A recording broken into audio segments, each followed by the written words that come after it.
두 번째 주제는 파월 연준 의장이죠. 파월 의장의 연임에 암초가 등장했다라는 소식입니다. 이게 어떤 이야기냐 하면은요. 지금 이제 그 최근에 계속 나오고 있는 얘기가 연준 관련해서 연준 위원들의 증권 거래 내역이 계속해서 지금 문제가 되고 있습니다. 근데 이 미묘한 시점에 제롬 파월 의장의 작년 거래 내역이 지금 공개가 되었다는 건데 우리나라 언론에서도 이거 다루고 있어요. 한번 보시죠. 파월 미국 연준 의장 내로남불 작년 10월 증시 급락 직전에 주식을 팔아치웠다. 파월 지난해 10월 미국 증시 폭락 전 주식 팔아치웠다. 내로남불 논란에 연준 고위직 주식 거래 금지 막 이렇게 나왔습니다. 자, 이제 보시면은 이 사실은 근데 좀 억울해요. 예, 왜 억울한지 한번 말씀드릴게요. 연준 의장은 원래 매년 이제 본인이 가지고 있는 거에 대해서 보유하고 있는 거, 그 다음에 거래 내역 이런 거 다 공개를 합니다, 여러분. 이게 뭐 갑자기 올해 좀 문제가 되는 것 같으니까 하고 뭐 이런 게 아니에요. 이거 이제 알 수 있는 사이트도 제가 말씀을 드렸죠. 여기 들어가면 된다. 여기 딱 들어가셔가지고서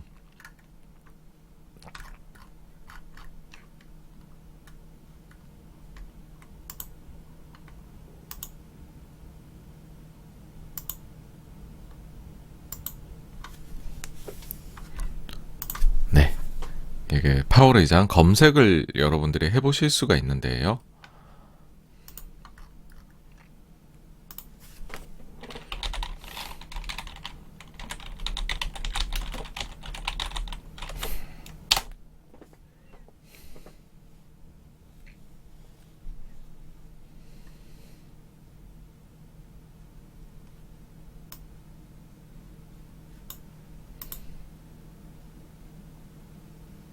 네, 이거 보시면은 이제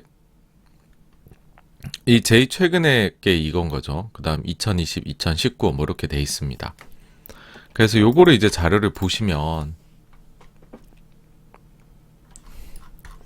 쭉쭉쭉 내리면은 이제 나와요. 여기서 바이셀이 나오는데, 그러니까 요 이제 매도한 게 보시면 요거 지금 얘기예요.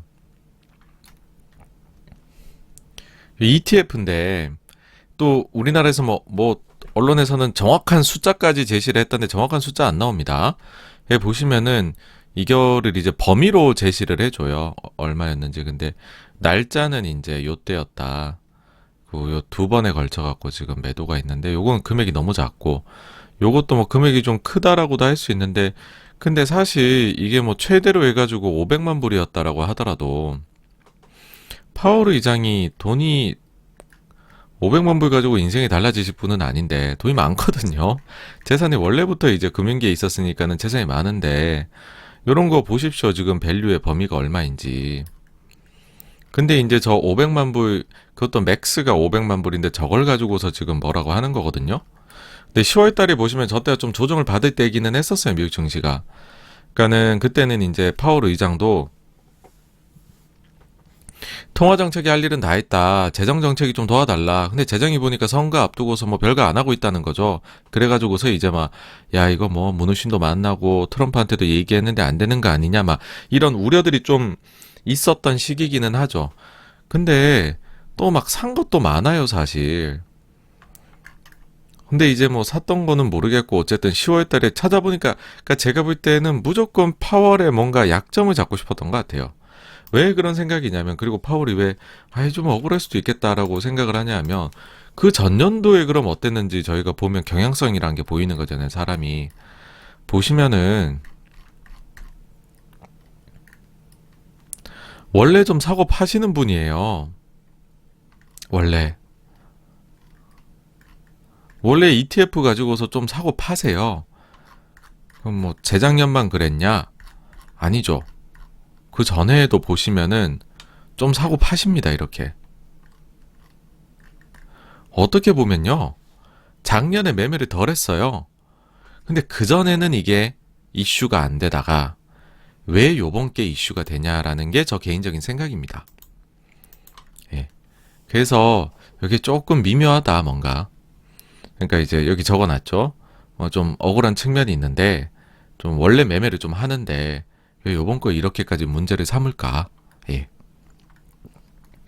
그래서 이제 최근에 이런 일련의 사태들에서 음모론적 시각들을 가지시는 분들이 생겨나고 있습니다. 저희는 항상 채널을 좀 맑은 눈으로 하자고 하지만 음모론을 또 좋아하시고 저도 좀 음모론적 생각에 가끔 빠질 때가 있거든요.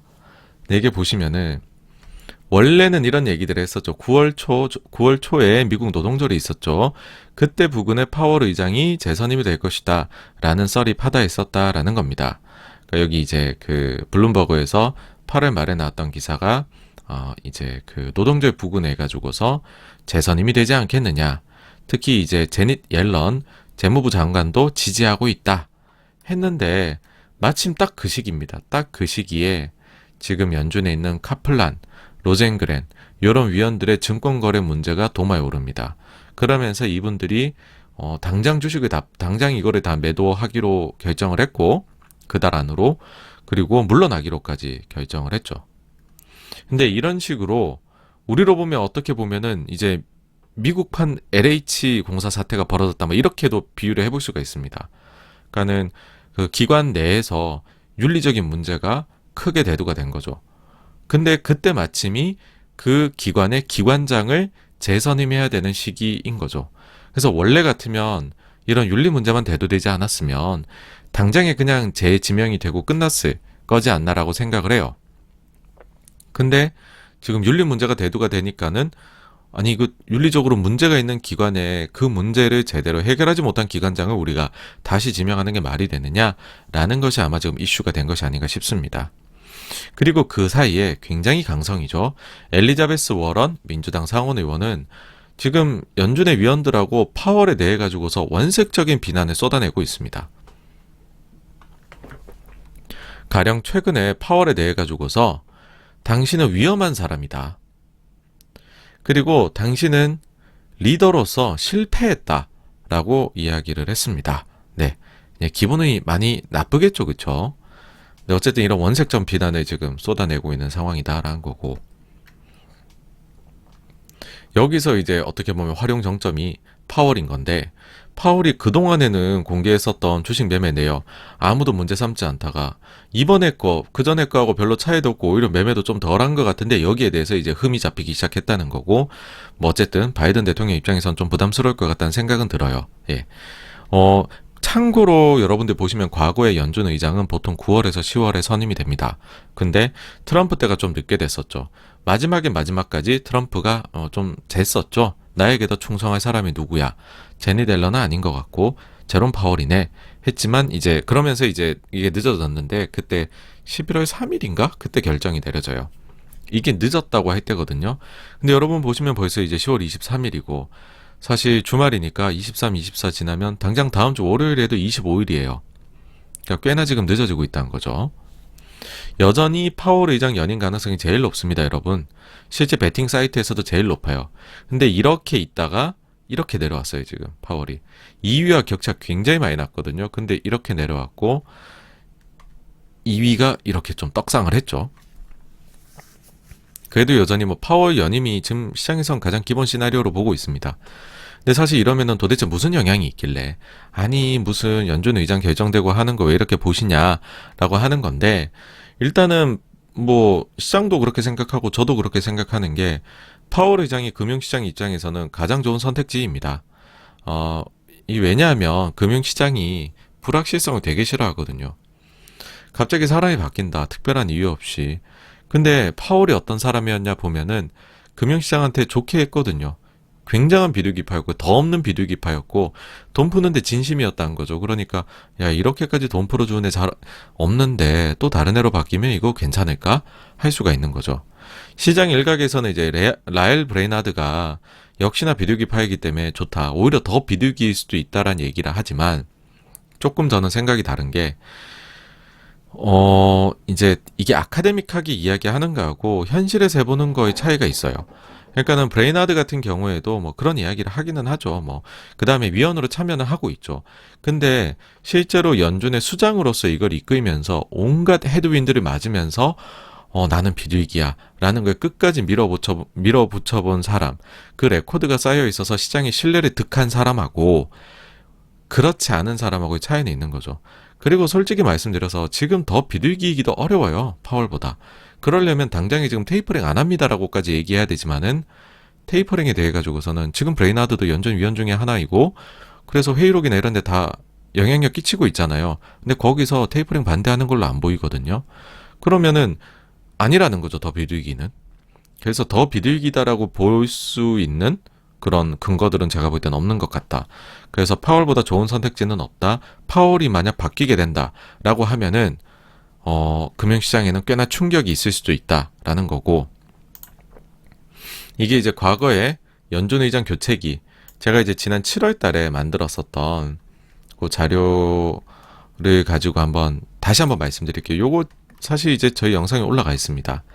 근데 이제 여기서 말씀드리고자 그때 했던 거는 연준 의장이 교체되는 시기에는 보통 좀 실제로 교체가 일어나면 심심치 않게 주가가 좀 빠졌었던 그런 이제 전례가 있다라는 걸 말씀드렸죠. 이제 그 마이스트로라는 칭호를 얻었던 앨런 그린스펀인데, 그린스펀 의장이 87년 이제 8월부터 임기가 시작이 되거든요. 이게 주봉 차트입니다. S&P 500에. 본인이 임기가 시작이 되고부터 어떻게 됐는지 보시겠어요? 주가가 블랙 먼데이를 맞게 되셨죠. 예. 그러고 나서부터 모든 걸 다 하겠다. 그러니까 금융시장에 이보다 더 친화적이신 분은 없는 분이 되셨었고, 그 다음에 제닛 앨런에서 제롬 파울로 넘어갔었던 2018년도, 요때 보시면은 이제 2018년도 2월부터 제롬 파울 임기가 시작이 됐거든요. 보시면은 한번 이렇게 장대 쭉쭉쭉쭉 빠지는 걸 경험하고 그 다음에 다시금 회복을 하죠.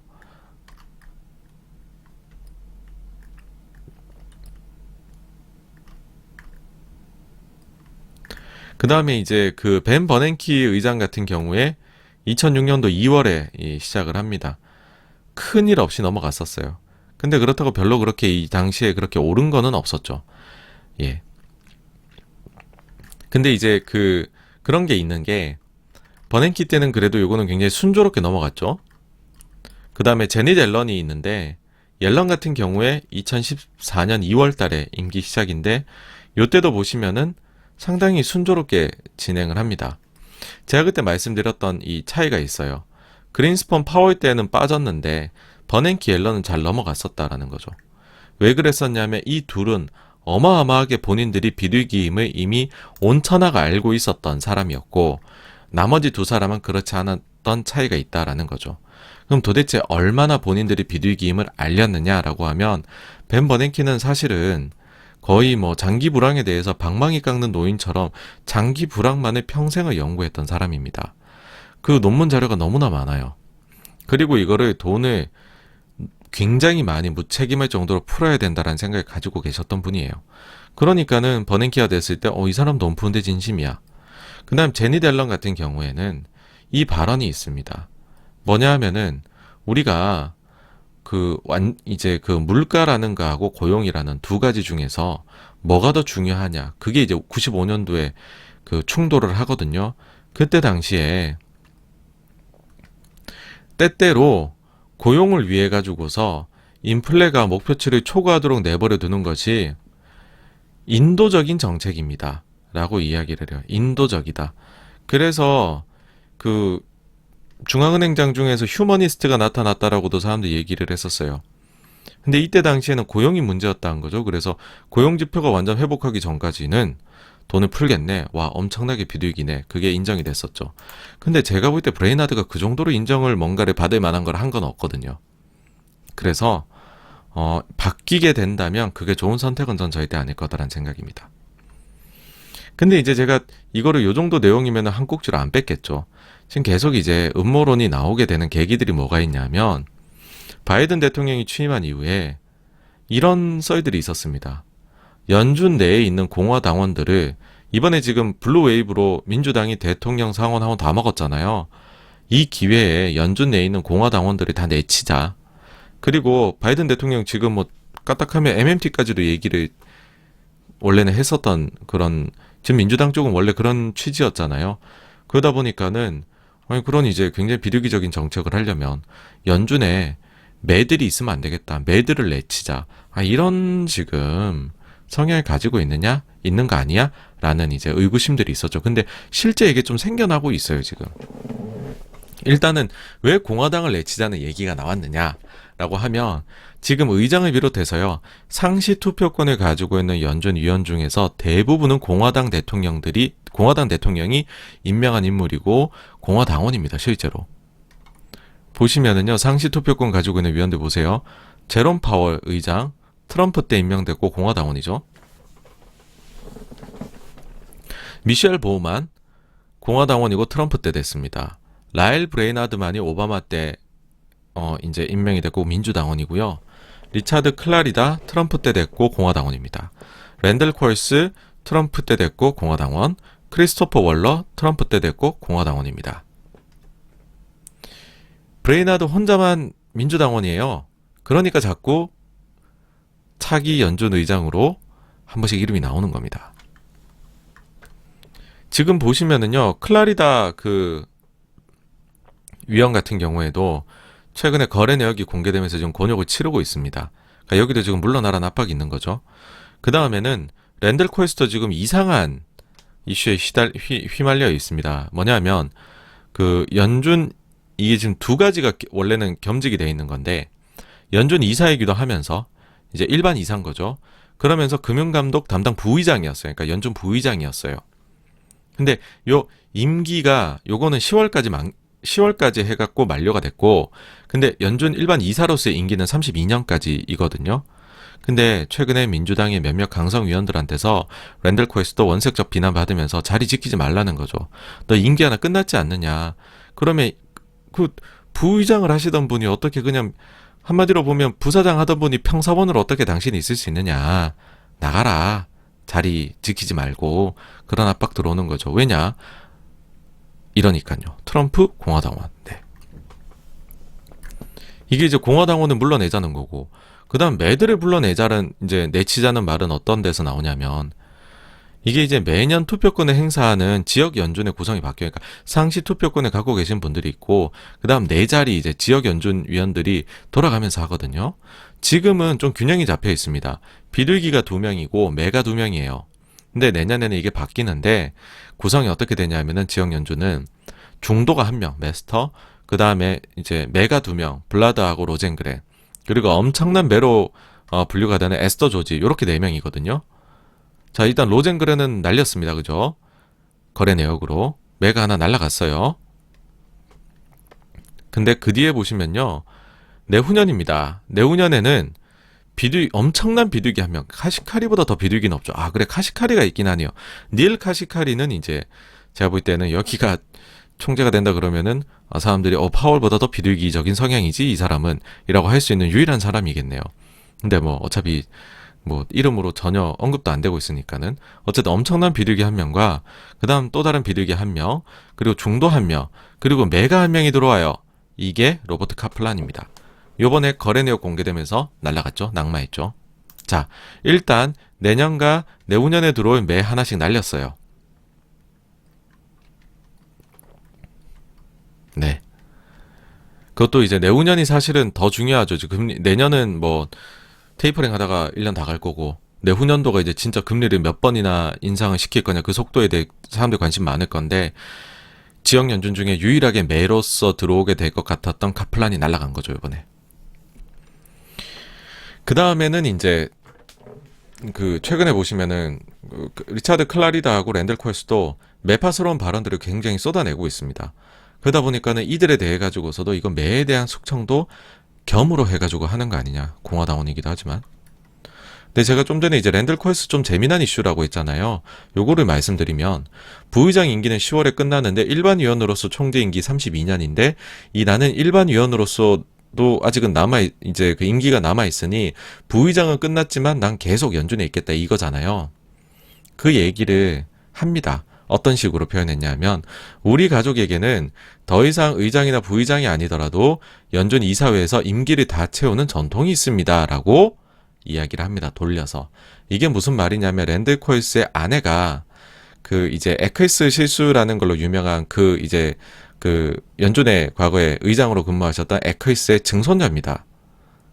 그러니까 근데 이제 이 에크이스라는 분이 어땠냐면 의장으로서 1934에서 48년까지 근무하고 그 뒤에 51년까지 일반 의원으로서의 임기 남아 있었거든요. 그래서 의장 하시던 분이 임기 남아 있다고 일반 의원으로서 3년 더 근무를 하셨어요.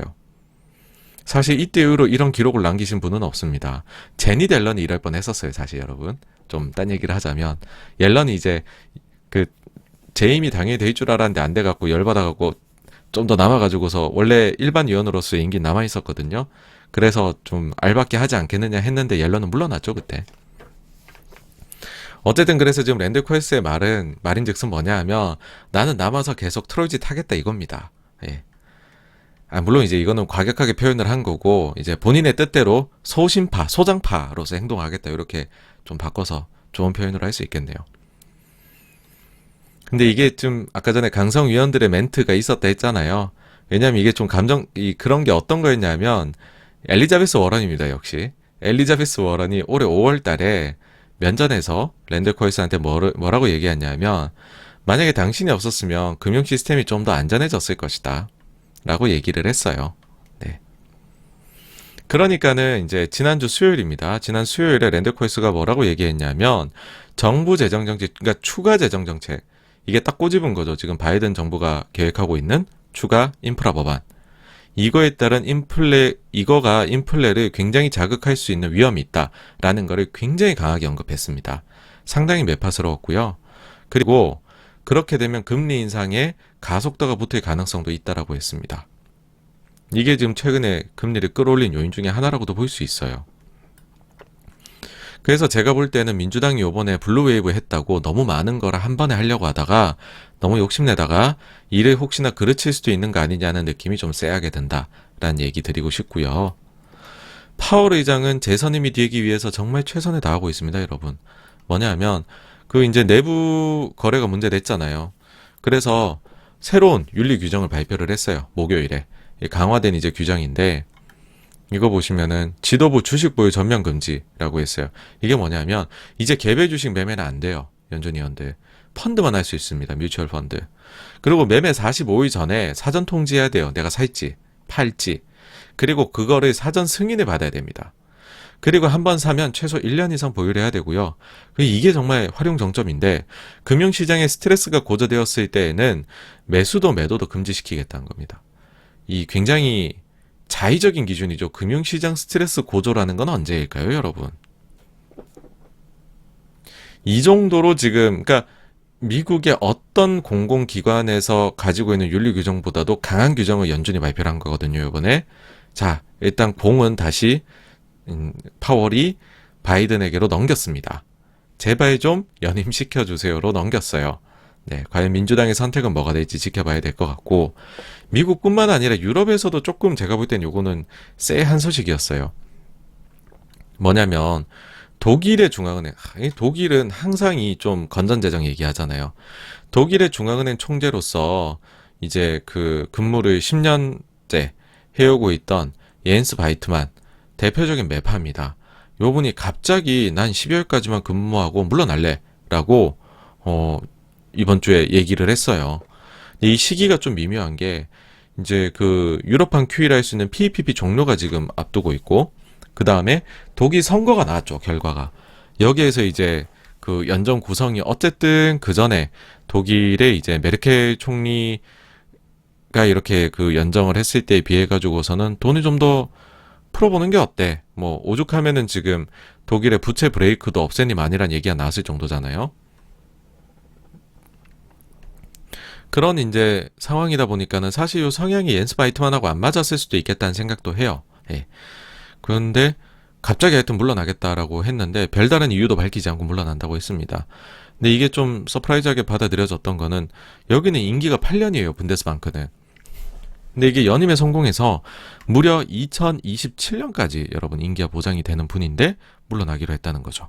굉장히 빨리.